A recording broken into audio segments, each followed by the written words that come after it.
we may be reluctant to toss the nostalgic friend or family member. It's hard to throw out a box of heirlooms or family photos. And that is what distancing from one of these nostalgic relationships can feel like. So let's talk a little bit about how the risk of displacing anger on the people who try to help us and not on the narcissistic person, because that's too threatening. So many of the experiences of people in narcissistic relationships, especially the more high, moderate to severe relationships, parallel those of people experiencing any form of relational trauma. The hypervigilance, the chronically being on edge, the avoidance, the rumination, the loss of trust. And there's something else. I was recently, as I do, rereading the OG, original, and greatest trauma book of all, Judith Herman's Trauma and Recovery. And I got stuck on the section where she was talking about how trauma survivors often displace anger onto their therapists or onto other people who are actually trying to help them, and not on the person who did the harm to them. And she talked about all the reasons for that, that it's safer, all of that. It's sort of the appropriate rage at the inappropriate object. But that really made me reflect on something that survivors of narcissistic relationships do quite often, especially in the early phases of recovery. They lash out at the other people around them and not at the narcissistic person. Survivors may get angry at therapists who are implying that the behavior in the relationship is not healthy. They may distance from friends or family who are observing that the narcissistic person's behavior is not cool, or who are angry at the narcissistic person in their lives, or may simply say to the survivor, you just need to break up. You need to stop talking to this person. Survivors of and in these relationships may become irritable at other people, but retain their normal state of communication with the narcissistic person whose behavior is actually underlying the survivor's distress and despair. As I listened to the book, I was reminded of all the times clients have been like this with me. In fact, the rookie mistake I have made when I was first doing this work was moving in too fast with my clients, with my sort of education and framing that the person in the client's life was narcissistic. I learned not to do that anymore, and over time I learned that it was about listening, caring about the client, validating their experience, and gently nudging them to this isn't healthy, or can you imagine if you saw this happen to your daughter or someone you cared about conversation. Letting them get there themselves. And way back then when I made those newbie errors, and even now when it's clear that there is no excuse for the behavior in the relationship, the clients will get frustrated with me and may displace some of that anger that they have on me, because they sure as hell can't have it with the narcissistic person or people in their lives. At first I felt bad. And I frustrated myself, like, I'm just trying to help you. And the work for us as therapists, too, is to be present and not waver and not be upset by the client's trauma, but to validate and be present. The client already feels as though their situation is problematic enough. Our job as therapists is to not double down on that sense of their situation being too weird or that it's too much and that we can't handle it. Now, as therapists, part of the training is that we're trained to not take it personally. However, if you're not someone's therapist, if you're talking with someone in your life who is in a narcissistic relationship and you're trying to help them, it can really sting, especially when you see them continuing to sort of have life as usual or even being nice to the narcissistic person, but then getting angry with you. And you just want things to be better for them. That's how narcissistic abuse works. It sort of sends a reverberation through the community it is in. even if you are not directly in a relationship with the narcissistic person, everyone is sort of affected by how it is affecting the other people in those relationships. What is happening? It's that trauma-bonded ambivalence, and it's an attempt to stay safe in these relationships. Relational trauma stays inside of us. It's an unwelcome backpack we carry all the time. Again, as Judith Herman so beautifully puts it, the perpetrator is always there as a third person in the room, even when they are not physically there. Even when the narcissistic person is not there, they are there. Because when we've been in one of these relationships, even if we're not in the same room as them, we still carry these betrayals in our body.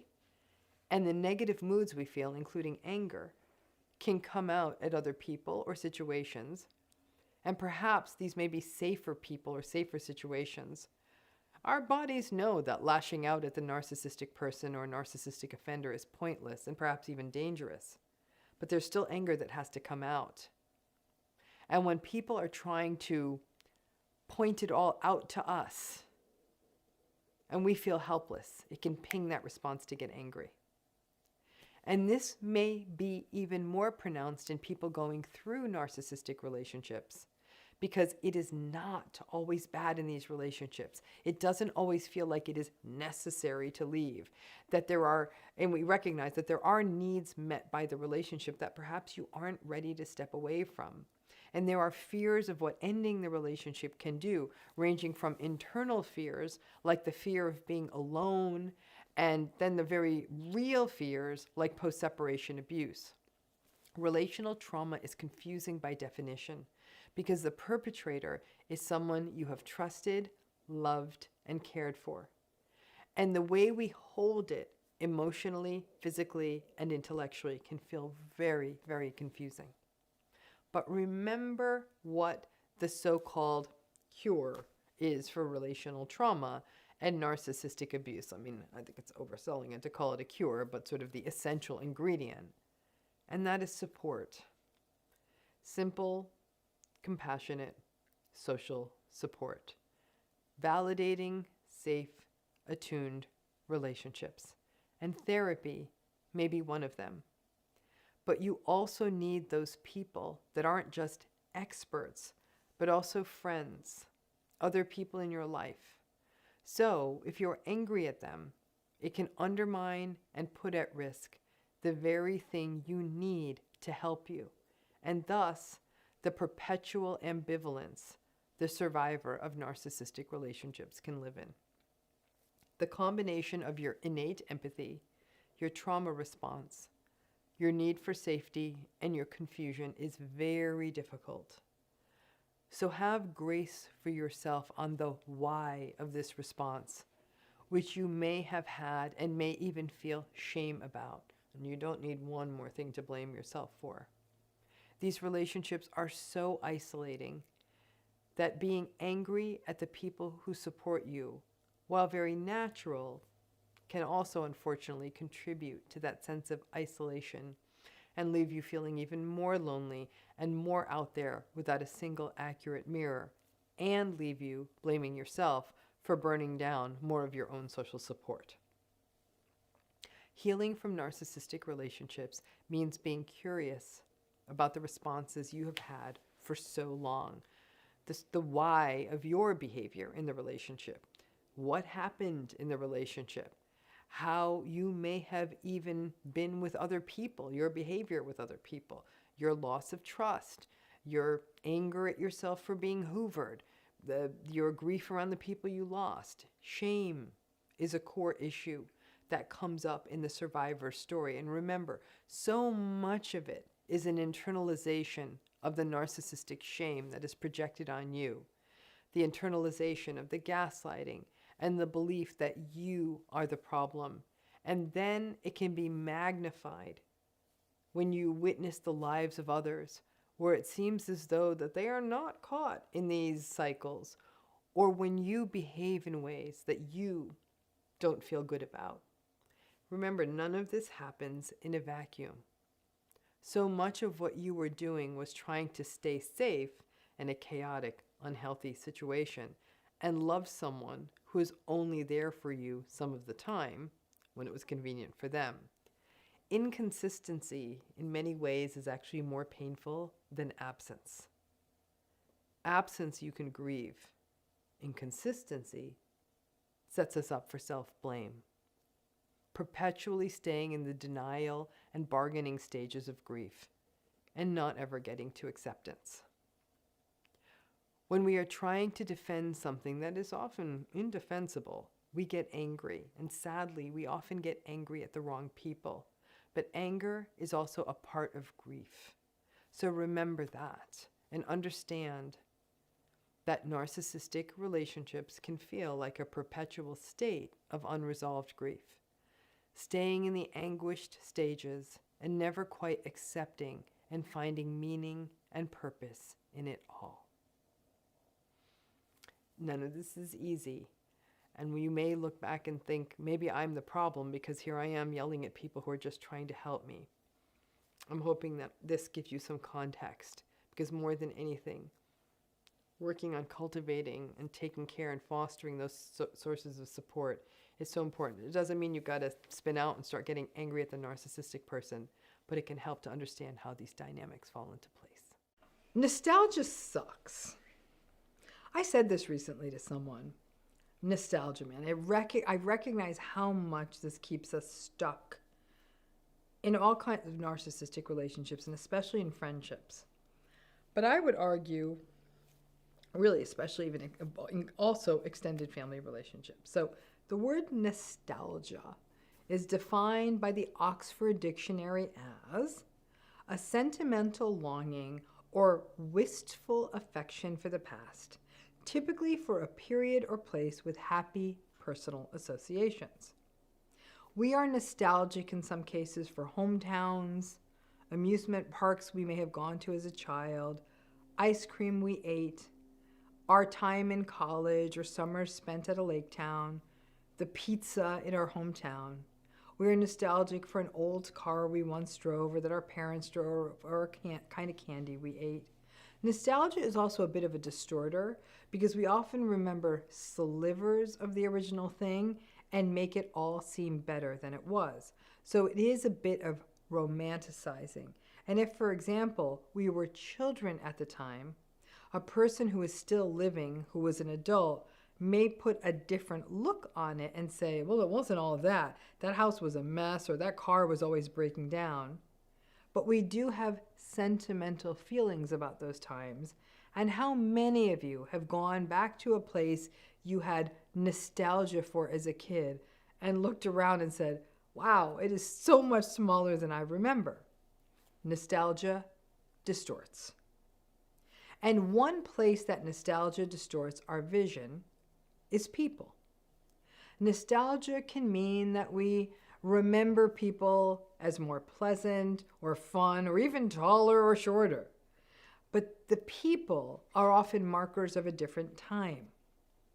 A college friend may actually be quite toxic, but they're a marker of a carefree, youthful time in your life. A grandparent or a cousin could evoke nostalgia, but they may have only been seen at holidays or on a summer family camping trip, and are a marker of activities or foods you enjoyed. But they themselves were actually not that nice to you. We can infuse the people from those times of our life with the memories of the time or the event, and then it all gets smushed up as though the people were nice. We may also have nostalgia for people who were around at crucial times in our lives. Again, this is where friends at times, not just at college, but for example, that we meet in a new town or in a new job we go to at a time when we are lonely, and they aren't the best people, but they were touchstones at a lonely time. The nostalgia that they were there for us can tinge the story. And it becomes a sort of any port in a storm. And we make those friendships work at the time because those people were there, but they weren't necessarily compatible with us. And if you are healing from narcissistic relationships, You are growing and learning, and what would have been acceptable in your life then may not be now. Because we are sort of having a constant evolving experience of ourselves. We don't always experience our own changes. And so nostalgia is something that can keep us stuck in a past version of ourselves. And this shows up hard when it comes to the more antagonistic, toxic, or narcissistic people in our lives. I have repeatedly witnessed people who kept narcissistic friends in their lives for decades because they met them when they were younger, high school, maybe even childhood, perhaps college. Again, these are all potentially nostalgia-filled times, and we were not fully formed yet. So the function of friendship would be different too. They may have introduced us to people in our lives, been present at big events like weddings. They sort of fill our personal history books. They are populated in our photo albums. So they feel like a permanent fixture in our history. Then, let's say you go through a narcissistic relationship, or you do the work of healing from a narcissistic family system, and then you spend time with these people who are fixtures from your past, the old friend, and you sort of furrow your brow with a, what the F? And you witness their entitlement, or their pathological selfishness, or their gaslighting, or their criticism, their manipulation, their lack of empathy. Maybe you even see some envy or competitiveness. Many people will immediately go to, because this person's been in your life for such a long time, and you'll think, well, maybe this is a me thing. This person's been in my life since I was 14, and I'm just seeing this now. And if you are actively healing from a narcissistic relationship, you may think, well, this has got to be me, because I always love seeing them. And maybe I think everyone's narcissistic now. Slow down. I have walked enough folks through this to know it often, sometimes, but often, is not that. Your old school toxic friend, or maybe even your family member, they're riding the wave of their nostalgia. With them, we feel young. We have history. We have a sense of belonging to something. And if you came or come from a narcissistic family system, these old nostalgic friends can have particular power because we often don't feel as though we belong to a family, and that history kind of gets lost. So the nostalgia can turn into a bit of a free pass. They get away with stuff because they evoke something historical and sentimental, which is very powerful. So if they are toxic and we lift our head and think, oh no, here we go again, it can be hard. And the possibility of self-doubt can be quite powerful. And we really wonder if it is us, and why do we keep attracting people like this? And we may be reluctant to let them go. We may wonder, maybe it is me, maybe I'm being too critical or cynical, maybe I'm expecting too much of people. But the question becomes, how do we miss it? Why does this nostalgia thing give toxic people such ongoing power in our lives? First, we may not see the nostalgia friend or family member that often. So it may just be occasional calls or texts or holiday cards or social media stuff. And it may have been a long time since we have seen them, or we see them for brief spells. And the nostalgia part of the conversation may take over and fill the time, and the toxic stuff may take a few hours to kick in, and by then, we may already be getting ready for our goodbyes. Second, we want it to be good. This is part of some of the mental accommodations that happen as part of trauma bonding. We want to keep those nostalgic memories intact. We don't want to rewrite those old stories and look at those old pictures. and have them mean something different than they did at the time. The memories are the memories, folks, and they may have been fun, but we may keep making allowances in present time for their bad behavior now in lieu of those old memories. Again, this is that cognitive dissonance. So to break the tension, the discomfort we feel with them now, we blame ourselves, or we tell a story to make the pieces fit. And that story often is, they're cool, people change, we were so close, they're not toxic, no, no, no. The third thing is, we want to preserve that time of our life. They may be one of the only people we have from certain times of our life, or they were a big part of our history at that time, or they are the one person we still have that we know from that place we lived. It's as though if we recognize what they have become, or perhaps always were, we have to give up on those memories and that time, as though without them, we don't get that part of us, that part of our story anymore. And that can feel like a big loss. Fourth, we wonder if it is us when it comes to how we think about these nostalgic folks, especially if we're in the process of doing some narcissistic house cleaning, like a divorce or disengaging from family members. If we are seeing this in so many places in our life, it's got to be us. Everyone can't be like this. Again, it's not a comfortable sensation.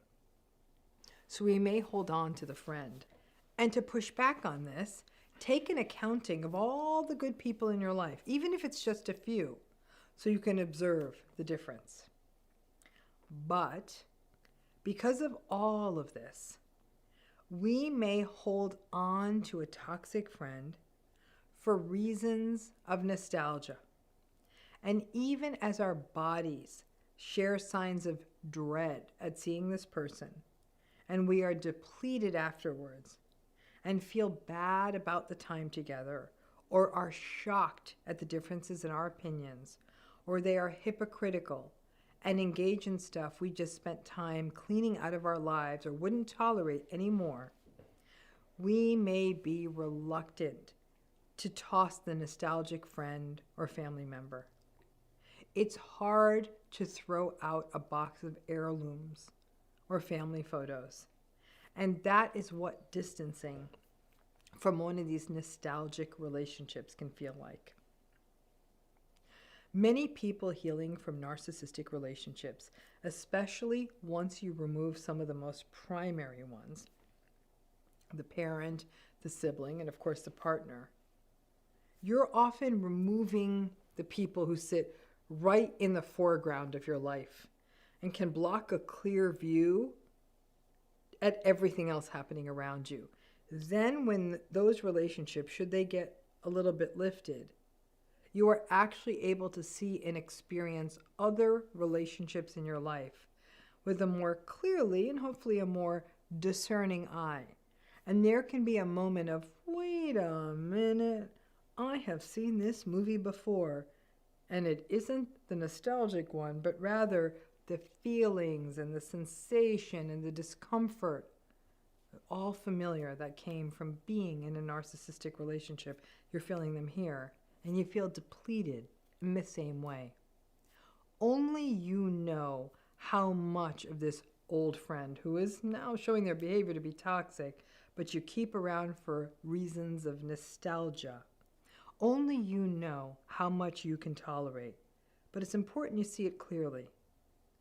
I find this to be some of the most difficult work of healing, because when we want something to be as it once was, or more importantly, what we once believed it to be, and it's not, we end up doing the heavy lifting of modifying ourselves to make that story fit, and that is not sustainable. Sometimes nostalgia stays in the past for a reason, and in many cases, it really is not what we remembered. Once upon a time, the ice cream cones were bigger, the summers were longer, and life was easier. Maybe. Healing is about also staying in the moment and staying present focus, not just with regard to the bad memories, but also the good ones. And it is about evaluating a relationship and behavior in the present moment and avoiding the yeah, my friend is selfish and ungrateful and entitled, but when we were kids, we had such a good time, or she was my bridesmaid, or she helped me on those drunk college nights. Multiple truths, folks. You can simultaneously hold on to the idea that this person is, in fact, selfish and ungrateful and entitled, and it is not enjoyable to spend time with her, and once upon a time you were kids together. All of those things can be true at the same time. But shaving away parts of your present in the name of a memory from 40 years ago and doubting your experience in the present, those kinds of mental transactions are often a signature of toxic relationships, especially the nostalgic ones. Those nostalgia distortion goggles can keep us stuck in deeply unhealthy relationships and perhaps even lead us to forget that maybe even all those years ago, they really weren't a great friend, but that our 16-year-old selves would never have known to be discerning. And the way the friend treated us then may still have been better than our parents treated us or a sibling treated us. You don't have to have a big showdown or a big dramatic friend breakup. Nostalgic stuff is often sentimental and idealized because we don't interact with it a lot. And sometimes the most humane thing we can do is let the memory stay in the photo album where it belongs and fight that urge to keep feeding it in the present. Because really, do any of us want to go back to high school? I didn't think so. Think about it. So, put this in the comments, but do you ever feel joy sometimes? No one knows who you are. Do you ever feel joy when you're with the narcissistic person? Because sometimes we do. A woman spoke with me who had a very narcissistic mother.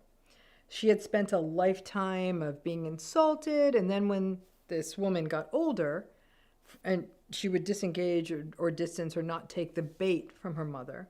And then her mother, this woman disengaged, would tell her that she was ungrateful, selfish, that she had the same character as her father. The father had been abusive towards the mother, really bad.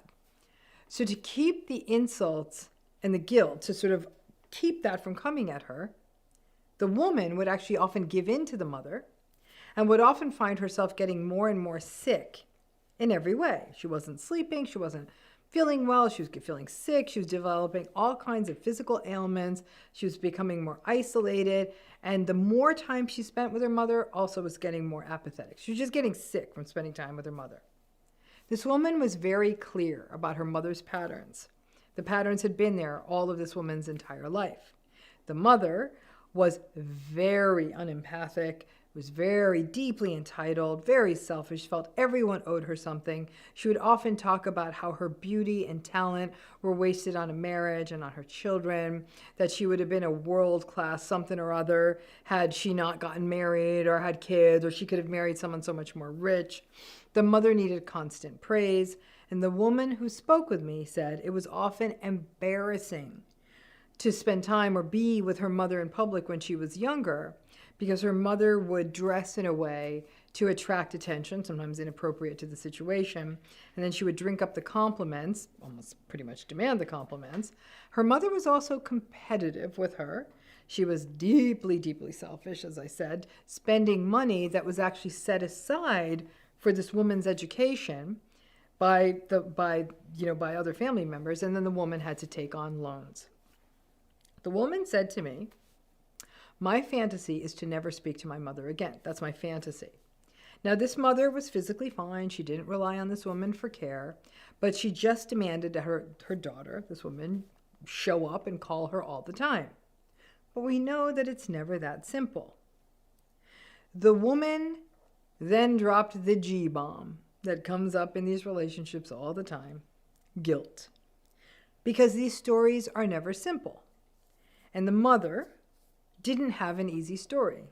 As the woman shared it, she said her mother had a very difficult story of migration, trauma in childhood, an abusive husband, which was the woman's father, and then some bad relationships she got in after the father died.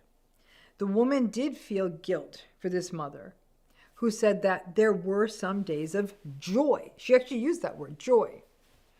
And the woman said she was anxious about disengaging again because maybe she felt she was reading this relationship with her mother wrong. Maybe it wasn't a set pattern like a narcissism or a personality, because there were days of joy. I can tell you many stories of people who were in long-term marriages with clearly narcissistic people who would say who would say exactly the same thing. They'd say stuff was joyful from time to time. Other people would talk about these moments of joy with other family members, with friends. The word they would use was joy. And that's a big word. It's not just fun or silly laughter or excitement or just a good time. It's joy. And joy is something we feel inside of us. It's defined as a feeling of great pleasure or great happiness. And while true joy can actually be our salvation, once we start feeling it again, outside of this relationship, inside of this relationship, it can be tough when we associate joy with the narcissistic relationship. Now, as I dug deeper with this woman, I learned something. Because she literally said that at times she had so much joy with her mother. She'd experienced such a feeling of joy, she would feel tears come to her eyes. And that didn't happen in her other relationships. She thought that it would be a mistake to walk away from a relationship that gave her so much joy from time to time. So we dug deeper, as I do. And what we found was that there were these moments of joy were not actually joyful moments. For example, they weren't doing something together. They weren't witnessing a beautiful sunset with a rainbow on top. They weren't at a beautiful concert where the music and the setting were so gorgeous and they enjoyed it so much that they were filled with joy. It wasn't deep, giddy, childlike, make your sides hurt laughter. It wasn't the shared experience of just togetherness. No. It wasn't even as though her mother was experiencing anything even close to a state of rapture alongside her mother. What we found out was that this joy would come simply when her mother didn't do bad things, didn't say bad things, didn't manipulate her, didn't gaslight her, didn't say things to her to evoke guilt. She didn't lie. She didn't compare her to her siblings or to her father. She didn't mock her. It was when she got through an entire visit with her mother, entire call, and it was not abusive. We recognized together, me and this woman, that for her joy was simply the absence of pain. To which I'm like, damn, that is a low bar. And folks, that is not joy. I mean, I don't get to name your emotions, but someone not psychologically abusing you or guilting you or leaving you in despair, that's not joy. But for this woman who acknowledged that the trauma-bonded stuff for her obviously had not completely faded where her mother was concerned, that there was a tiny vestige of hope that was always present for her, that maybe as her mother got older, or possibly would mellow, that maybe it could get better, or that maybe she herself, the woman, was the problem and could try harder. But if these joy moments were real, then the woman would not have to make the painful decision of whether she should keep interacting with her mother or not. So now here's the rub, and it relates back to good old cognitive dissonance. Remember the sour grapes of it all? Just generally think about when we feel tense, right? When we're tense, our fists are a little squinched up, our shoulders are tense, our gut is clenched. That does not feel good. And then when something comes along to release that tension, it feels really good. For example, let's say like you're worried about the tax bill and then you get a letter in the mail that says you don't actually owe the big back tax bill, or that you get the transcript that says your grades were not failing, or the email or the call that tells you that you did get the job, or the doctor calling you about an ambiguous blood test and saying, well, it's nothing serious. Cognitive dissonance is far more profound than physical tension, because cognitive dissonance is this internal tension we feel when psychologically the pieces of our life don't fit as they should. That's my mother. She tells me I'm stupid. And instead of having to believe my mom is not a nice lady, which brought up tension and fear for that woman as a child, cognitive dissonance would have the child leaning into, well, maybe I'm stupid and I'm not able to see that mom's great. The tension relieves where the relationship is concerned. The child could wear the mantle and identity of like, mom says I'm stupid, and then the relationship continues with mom being a nice lady who's just pointing out that you're stupid. You get it, right? So when that tension releases, we feel so much better. It's truly a release. Is it joy? Obviously, that's somewhat subjective. But joy is usually what I consider an add-on emotion. We're living life, and then we witness or experience something and just say, wow. It may even be a passing emotion. Is joy actually just the removal of awfulness for a minute? I guess that's the question. Personally, I don't think someone not abusing us qualifies as joy. But it's a big question because this woman truly felt that she had joy. She felt joy with her mother. And that is what kept her in the same toxic loop that was clearly taking a toll on her. It wasn't joy per se. It was simply her mother not being mean to her at certain times. And because of this so-called joy, this woman believed she was feeling, she felt guilty and foolish that she was considering cutting more and more ties from her mom and disengaging. Now, you can apply this to any narcissistic relationship. Have you ever had this kind of relationship? Obviously, you probably have if you're watching this channel. A very unhealthy relationship for all the reasons. And then one day, you spend time with them. You spend an afternoon with them. You spend a weekend with them. And they don't mistreat you. Do you experience that as joy or just as a relief? A sense of relief is probably less risky. I get that. I can think of about 6 or 7 narcissistic relationships I am actively in right now for a variety of reasons, and none of them give me joy. And in fact, what would give me joy is never seeing any of them again. But it's a practical thing in my case, so I do. But when they don't behave badly, and in fact, the other day, one of them actually behaved quite well, here's what's interesting. I got tears in my eyes. But that experience taught me a little bit about radical acceptance again and how far we can get. Once upon a time, those tears I would get in my eyes about that person doing a nice and good thing would have led me to erase the slate and go back to 0.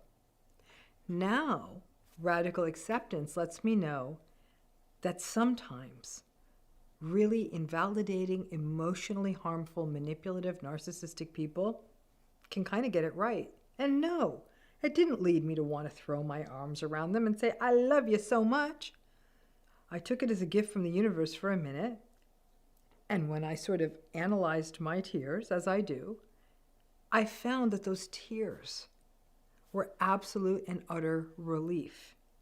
As I was going through a very tough time, that something that day was actually going well. And the relief overwhelmed my system. Was that joy? Fuck no. Do I trust this person now? Nope. But for 1 minute, it was like getting the very front parking spot at Costco, or a complimentary upgrade on an airplane, or the hotel sticking me in a suite. The universe did me right. And I sure as hell wasn't planning on it happening again anytime soon.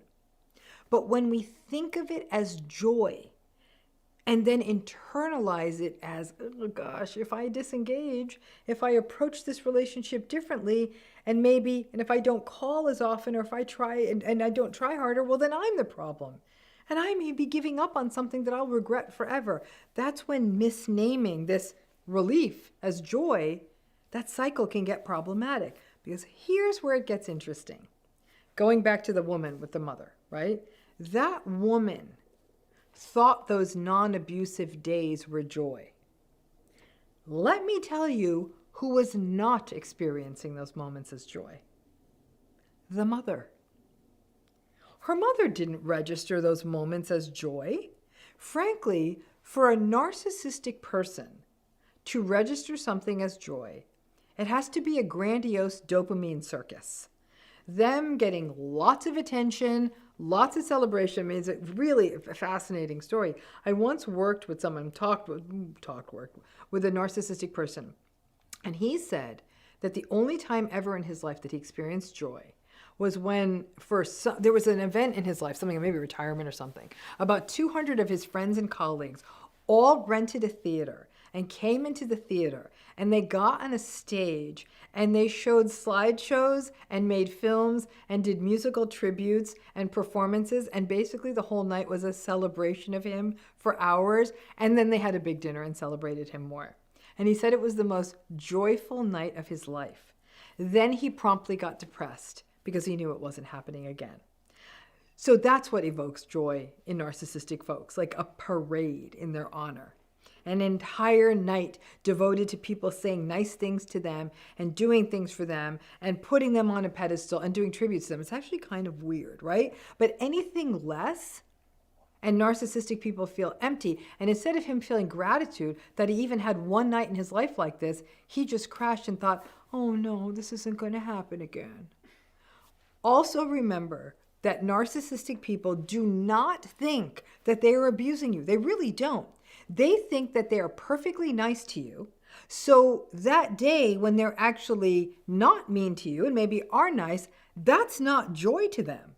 It was just a day to them. I guess good timing for you, but such a relief for you that bang, you think it's joy.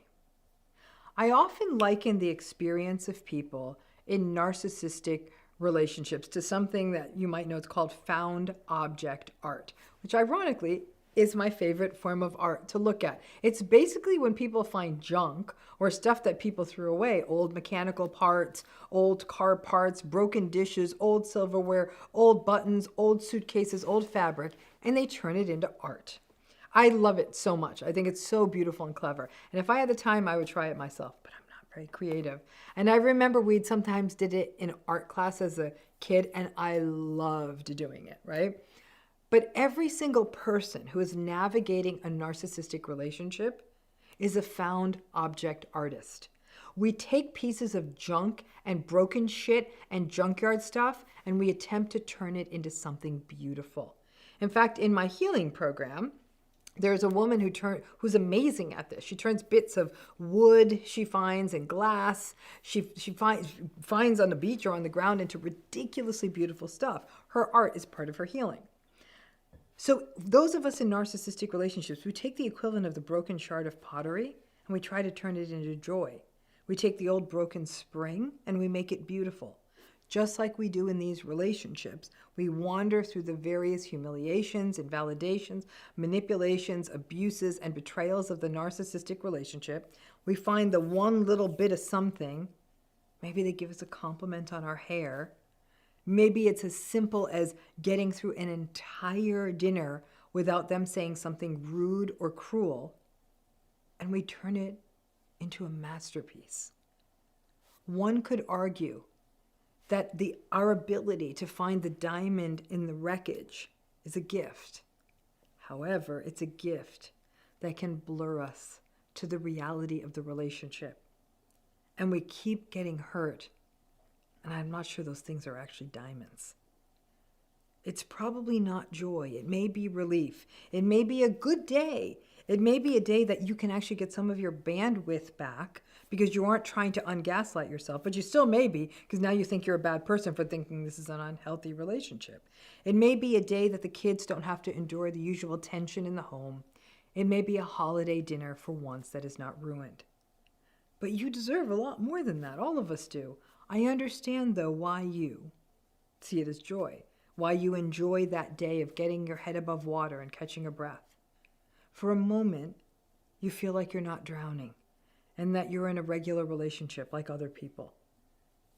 When not drowning feels like a good life, that's not great. Because survival is not joy, it's survival. And while I commend all of us for finding the moments of beauty in the shards of glass and the old junk, and in a passing moment, there is a resilience in that. We need to catch ourselves before we convince ourselves that this relationship is joyful or good for us or happy. That illusion we create for ourselves means we don't see the reality. And when we deny and suppress the reality of the situation and try to trick ourselves that it's okay, we get sick. And in this world of toxic positivity, people are taught to run with that one good moment, and practice gratitude, and they may be shamed if they don't. Even the world wants to celebrate you for finding that one good thing in a harmful relationship and for being so good at ignoring how awful you feel. It's not okay, and you wonder why you're anxious. You're denying your reality. That woman with the mother, narcissistic mother, will probably grapple with the guilt of it all for a while. But she hopefully learns the difference between joy and a momentary relief. She may continue dealing with the mother until one of them dies. But hopefully, if she's the one who's left standing, with more realistic expectations and less guilt, while she's alive or passed. And my wish for all of you is periods of real joy, and not stolen moments of less tension that you have to turn into joy to avoid feeling guilty and to leave yourself believing that you're the problem and that this relationship works. I still love found object art, but I have to tell you, since I've been doing this work, I definitely look at it differently. Hope that's helpful, and thanks again.